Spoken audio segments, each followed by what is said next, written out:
Hey guys, Mama Circus here. Today we are making spaghetti and meatballs.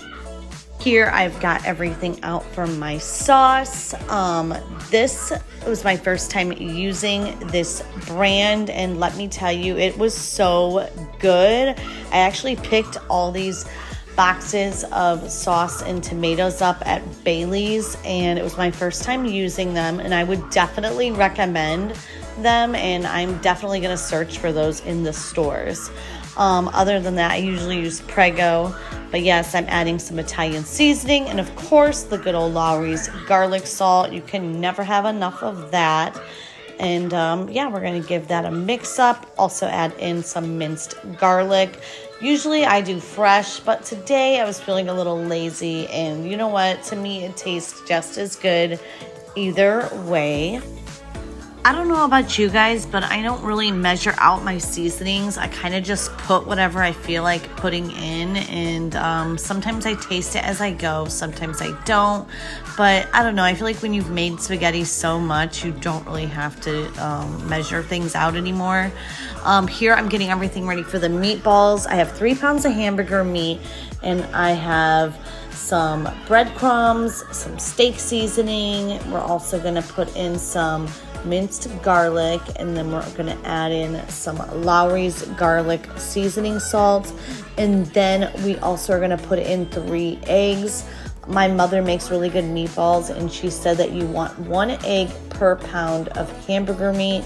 So I am doing it as she told me to, because mine never come out like hers. And I think it's because I never put that many eggs in. I usually just did 1 egg. So I did the 3, the 1 per pound. And let me tell you, it made a world of difference. And they tasted a lot more like hers, but definitely not the same. But I feel like that's just one of those things that when your mom makes, sometimes it's like yours never comes out perfectly like hers. I don't care how many times you try. It's just, I don't know. But anyways, they still came out really, really good, and everybody loved them. So that's all that matters. And again, with the seasonings, I don't measure them out for the meatballs either. I just put in what I feel like looks good. And here I am taking my gloves off, adding some more stuff in. I kind of just feel like you just kind of know by looking at it as you're mixing it. And that's at least what I do. I just kind of eyeball it, and I feel like just have fun with it. Just try your best. I mean, even the breadcrumbs I don't measure out. But like I said, I just kind of wait until they feel like they have that right texture, and then you know what I mean.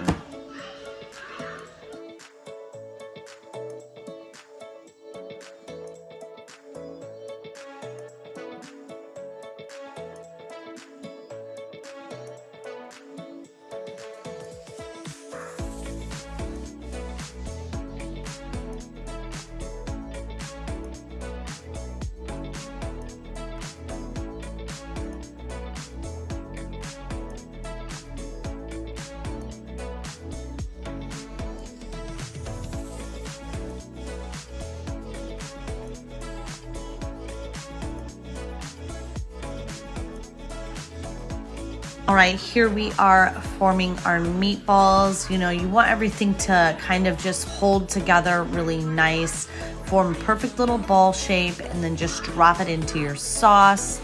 Some people like to cook their meatballs before they put them in the sauce, but for this recipe, I literally just throw them in the sauce and then put a lid on it and just let it cook and smell up the whole house. And, but make sure you check on them, because if you don't, you can have burnt meatballs and they stick to the bottom of your pan, and it is no fun, and it can really ruin your sauce. So just be sure to keep an eye on everything. Check it every so often, you know what I mean?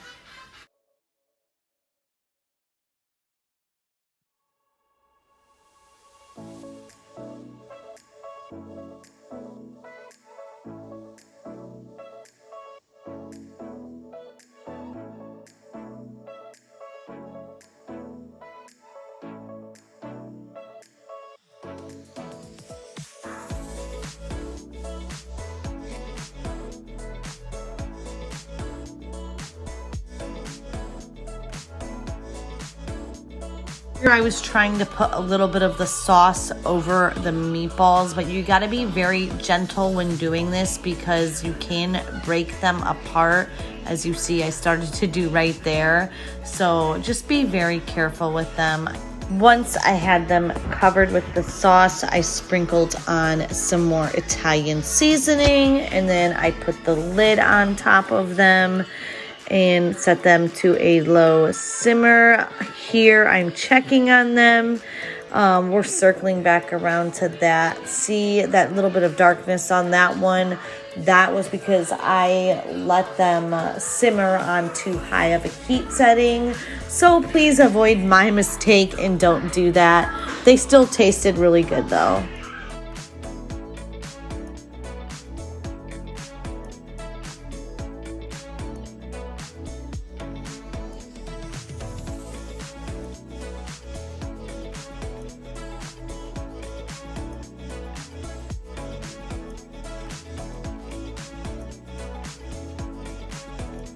I don't know about you guys, but it is law in my house. You gotta have some garlic bread to go with that spaghetti. Here we got the Walmart Texas toast. Their garlic bread always is tasty, has never let me down yet, and is just as good as the Texas Toast brand.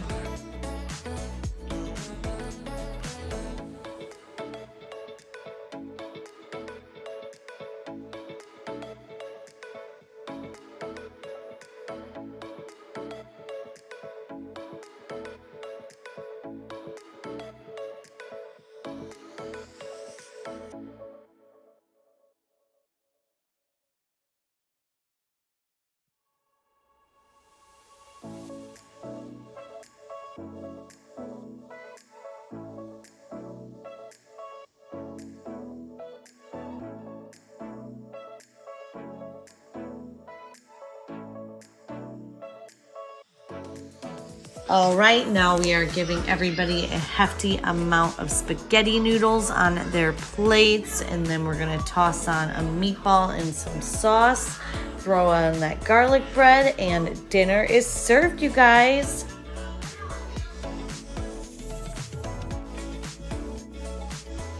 Now just top that spaghetti with a little bit of Parmesan cheese, and you are in heaven, my friends. Enjoy. Alrighty, up next is pot roast with rice. We are making a nice, delicious pot roast in our cast iron pan. Season that baby with some Vegeta seasoning, a little bit of olive oil in the pan, and just brown it on both sides. While that was cooking, I started using my vegetable peeler, my new one, which I love, by the way. It worked amazing. And I was just getting these carrots nice and peeled and ready. I'm gonna chop them up and throw them in with the roast. You can see little Jolene's feet right there. She's sitting in her bumbo seat, per usual, watching Mama cook.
Had some celery to use up, so I cut that up as well and put that in with the roast.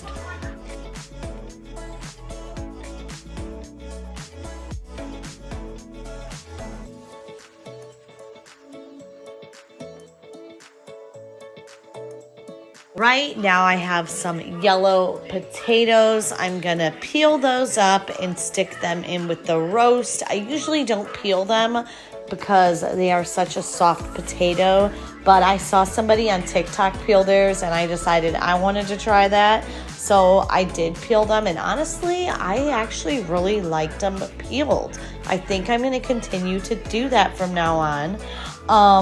I love yellow or red potatoes in with my roast. Those are just my two favorite go-tos when I'm doing a roast. What are your guys' favorites? Leave it in the comments down below. I'm curious to see. I mean, maybe you guys have some tips or tricks for a roast that I don't know about, and I would love to see that.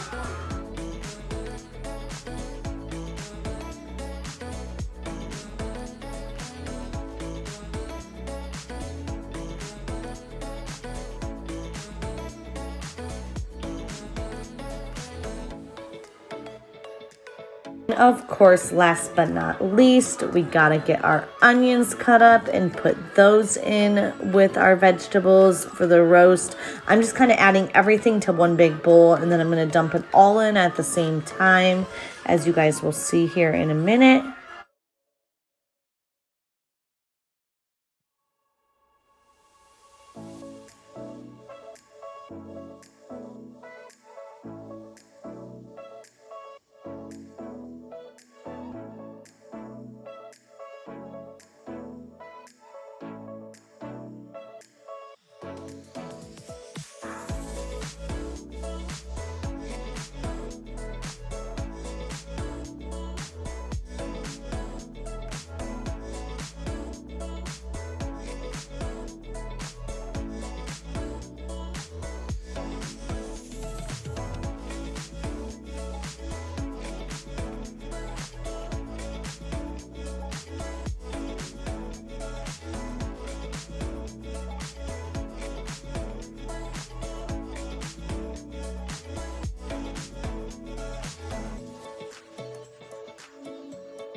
All right, I have 2 cups of water. As you can see, I'm gonna pour that over top of the vegetables all around the roast.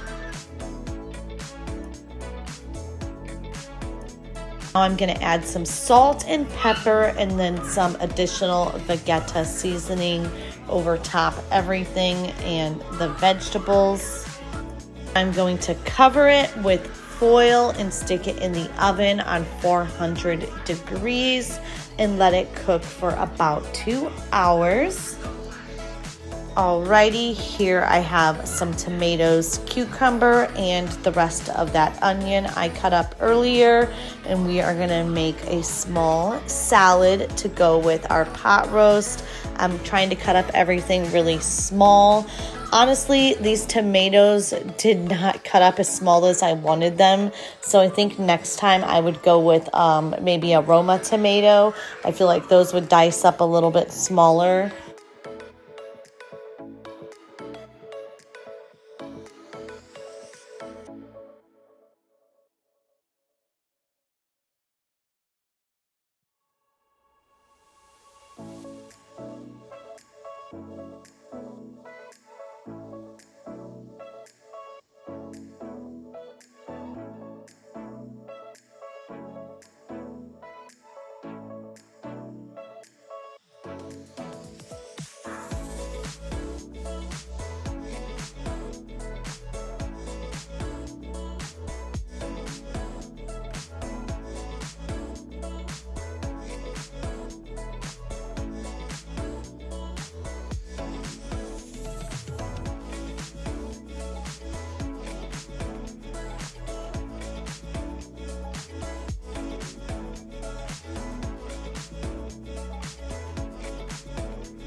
Now that our salad is all chopped up and ready to go, I'm going to squeeze some fresh lemon juice over top. And then I'm going to add some olive oil, salt and pepper, and some Italian seasonings. I ended up adding some red wine vinegar to the salad as well because it just didn't have a super strong flavor and I wanted it to be a little bit more flavorful. And I really like oil and vinegar together, so I did add that into the salad after.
I did add a couple tablespoons of country crock butter into the rice along with a little bit of salt and pepper. And here I am adding in that red wine vinegar to the salad, and that just really finished it off, you guys. It was so good.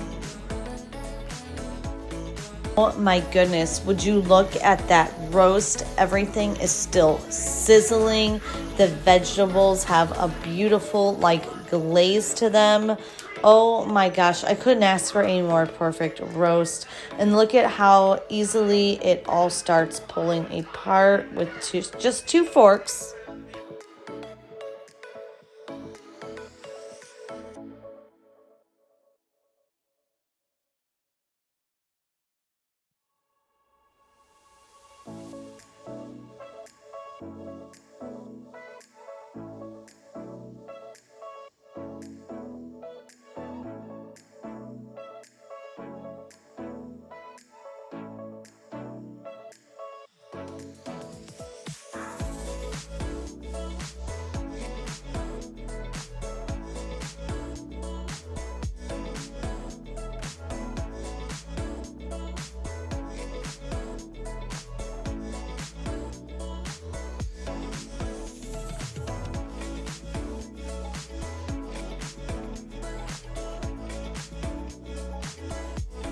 Happen to have a loaf of freshly baked French bread. I had thrown that in the oven and now I'm just slicing it kind of thin. We like to dip our bread into the juices from the salad and it is amazing.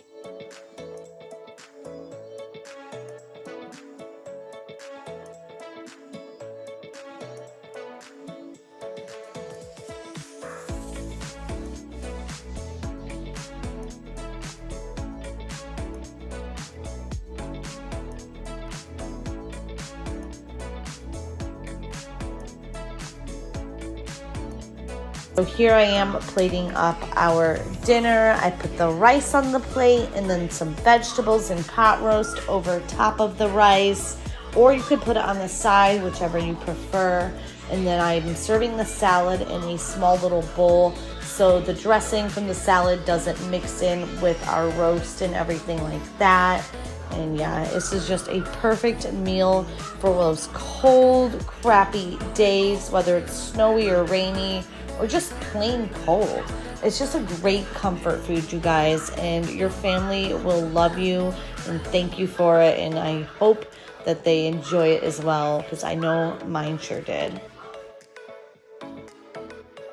Thank you guys for watching today's video. Please like, comment, and subscribe, and even share this video. I am going to have more content coming.